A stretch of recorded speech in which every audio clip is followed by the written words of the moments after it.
Hello, everybody. Welcome back to the show. It's Tuesday night, a little abnormal for our recording schedule. It's just me this evening. Ricky Starks just debuted in NXT, and it's just been a very busy last few days in professional wrestling, and I think it's worth getting into, worth sinking our teeth into because since Friday night, SmackDown has just been a whirlwind. We had a series of WWE releases, and then a handful of AEW stars were released. Not surprisingly, but and now Ricky Starks debuting on NXT. So Friday night, uh, during SmackDown, news breaks that Cedric Alexander was released, and then throughout the weekend, it just kept going up until Monday. Sonya Deville, Isla Dawn, Blair Davenport, the authors of Pain, um, the Good Brothers. Giovanni Vinci, Paul Ellering, the manager of the Authors of Pain, and then Elektra Lopez.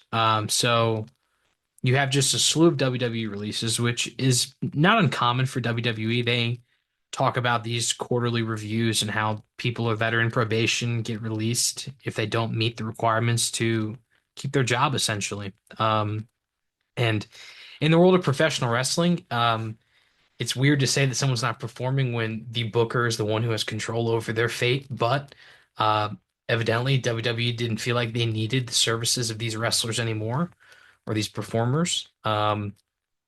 So, with that said, on Monday, I believe, Miro, Malakai Black, and Ricky Starks were all announced to be released from AEW. They were removed from the roster page, and none of these were surprising at all. I mean, these are people who frequently have been in discussions of wanting to leave, of not being happy with their position in the company, how they're presented, how they're used.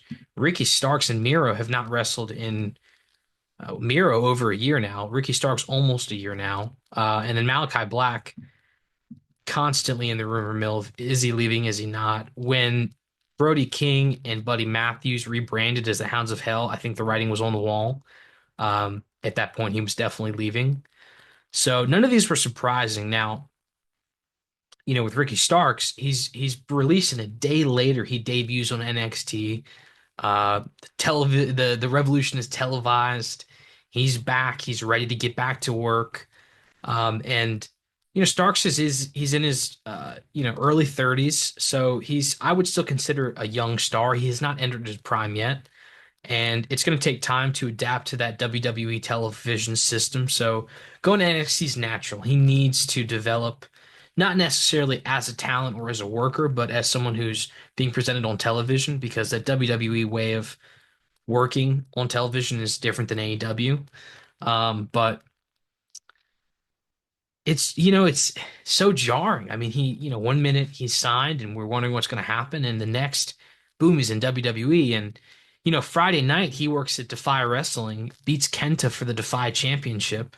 So I think the expectation was, well, he's at least going to be on the indie circuit for a little while longer. He's probably still under contract and can't work, so he's taking dates.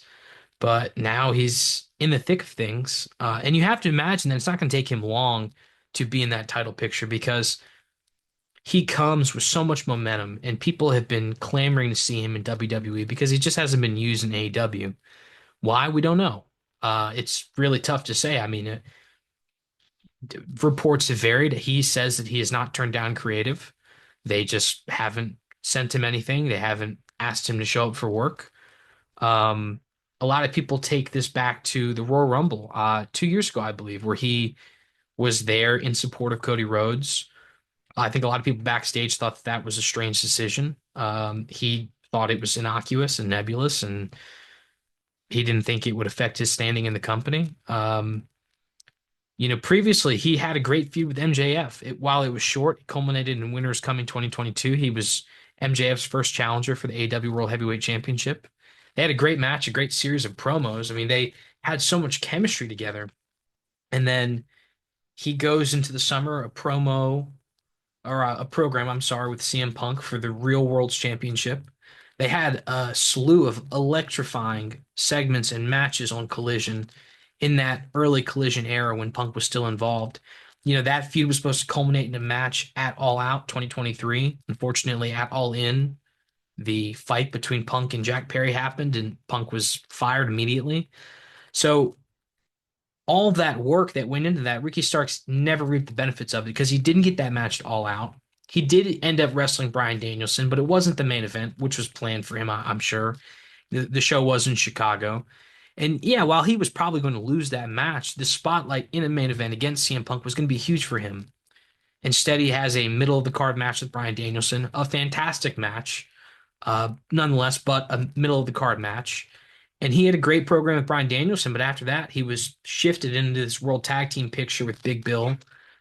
They became unlikely allies, won the titles, and then quickly dropped them to Sting and Darby Allin. They were very much transitional champions between FTR and Sting and Darby. So after that, he was never used. And I always got the sense that he didn't like what they were doing in the tag team picture. I don't think he enjoyed working in a tag team because previously he was in a tag team with Powerhouse Hobbs and that imploded. I think he had aspirations of single stardom, and I think he's going to find. I think he's going to have success in WWE, but it's going to take time. And you look at the people they just released. They released them not necessarily because they were underperforming, but because the WWE is really stacked right now. They have not only have they brought back people who were already made men, but they've organically brought people to a point where they're over as hell. I mean, you think of Sami Zayn, Kevin Owens, LA Knight, Drew McIntyre, Jey Uso, obviously the big example right now. They've just built so many stars in the last 3 years, coupling that with the guys like the Roman Reigns or the Cody Rhodes or the CM Punks or the John Cenas or Gunter's a guy that they built organically as a heel, of course. Um, and it's just a stacked field. I mean, Jacob Fatu on the rise, Solo Sikoa still in that pseudo main event picture, obviously by attacking Cody Rhodes. You have, an AJ Styles. Unfortunately, Logan Paul is used in high profile situations. He's a former US champion. They have a Dominic Mysterio, so it's not going to be easy to invade that title picture. They have a bullpen right now of great talents that they can cycle out in different positions. A lot of guys who could easily be mid-card champions, who could easily be world champions. So for Ricky Starks to reach that level, it's going to take time. It's going to take hard work. And while the NXT men's division is not very, very talented by any stretch of the imagination, working with guys like Obafemi and Ethan Page and Trick Williams, who I'm sure will be there a little while longer, is going to help him tremendously. The Eddie Thorpes of the world. It's going to help him acclimate to the WWE style, and then he can go into bigger and better things and work on the main roster. I don't know what that looks like right now. I don't know. I don't know how you slot him in. I mean, certainly he has the history with Cody Rhodes and CM Punk, but they seem really far up the card for a guy like Ricky Starks. And then, going back to the other two people AEW released, Miro and Malakai Black are two bona fide former stars in the WWE. Malakai Black, obviously, as Aleister Black in NXT, a former NXT champion. While he didn't find a lot of success on the main roster, when he was on NXT, it was Triple H's black and gold brand still, and he was a big part of what they were doing there. For Miro, as Rusev, he was a former US champion, was put in, I'm not going to say a lot of high profile spots, but he was featured on the shows.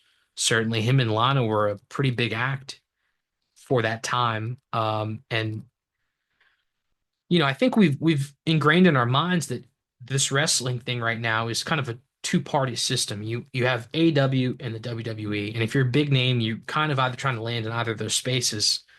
Malakai Black or Miro could easily succeed in a place like TNA or MLW or go to New Japan or there's options for guys like that. There's other companies to work for, but they have the history. It seems likely that they're going to return, and I mean, I think all signs point to them releasing talent to make room for new guys. And the new guys are unfortunately the returning guys, Miro and Malakai Black. I think both those guys will debut within the next 3 months. I don't know how, don't know what situation or in what spot, but I do think they're going to return. And that just kind of goes back to the fact that I think it's good that they put Ricky Starks in NXT because throwing him in the water with those sharks on the main roster would be dangerous. But just what a shocking for him to come out in NXT a day after, essentially leaving AEW is so shocking. Typically you have a 90-day compete clause. There's, a little time, a little grace period for someone to kind of reassess, realign. Obviously, Starks has had that for almost a year now. He hasn't been wrestling, he hasn't been working, and I'm sure he's been clamoring to go somewhere and work. So, it'll be interesting to see how long Stark stays in NXT, what the plans are. Obviously, it's totally up in the air. He just debuted. It was a very quick promo. He was in the crowd. Obviously, the crowd knew who he was. They were chanting his name.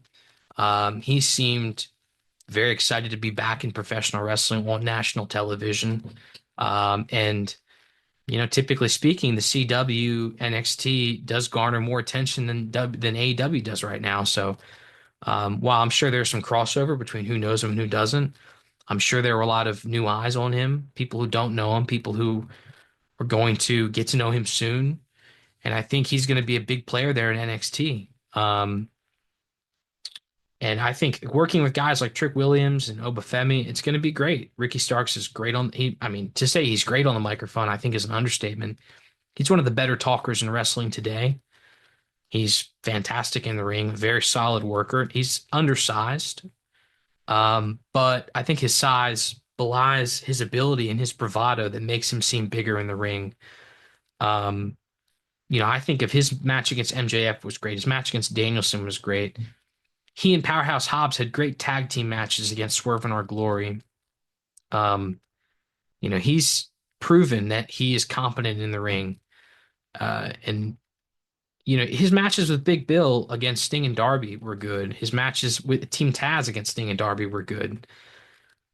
He's just a solid hand in the ring, great on the microphone, a guy who understands who he is as a character, how he fits into the greater ecosystem within the company he works for.